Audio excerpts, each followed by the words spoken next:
தமிழகத்தின் தலைநகரில் 2 முக்கிய ரயில் நிலையங்கள். ஒன்று எழும்பூர் ரயில் நிலையம் என்று அழைக்கப்படும் எக்மோர் ரயில் நிலையம். மற்றொன்று சென்ட்ரல் ரயில் நிலையம் என்று அழைக்கப்படும் எம்ஜிஆர் ரயில் நிலையம். இதில் சென்னை எழும்பூர் ரயில் நிலையம் சர்வதேச அளவுக்கு, அதாவது NSG 1 வகை ரயில் நிலையமாகும்.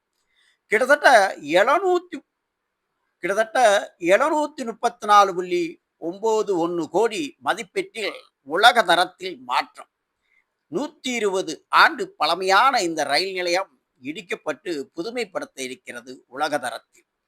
வணிக வளாகத்தில் வாகன நிறுத்துமிடம், வணிக வளாகம், பார்சல் அலுவலகம் போன்ற நவீன வசதி, எக்ஸலேட்டர் வசதியுடன் உங்கள் கண்முன் இன்னும் சில ஆண்டுகளில் 1905ஆம் ஆண்டு தொடங்கப்பட்ட தென்னக ரயில்வேயின் எழும்பூர் என்ற எக்மோர் ரயில் நிலையம் தென்னிந்திய மக்களின், அதாவது சவுத் தமிழ்நாடு மக்களின் முக்கிய ரயில் நிலையமாக கருதப்படுகிறது. பாருங்கள், இங்கு இது இடிக்கப்பட்டு மேற்கூரைகள் அகற்றப்பட்ட நிலையில் எழும்பூர் ரயில் நிலையம். கிட்டத்தட்ட ஒரு நாளைக்கு லட்சக்கணக்கான மக்கள்கள் பயணிக்கும் இந்த ரயில் நிலையம் தற்பொழுது உலக தரத்தில், வெளிநாட்டு தரத்தில் நவீனமகப்படுத்துகிறது மத்திய அரசு.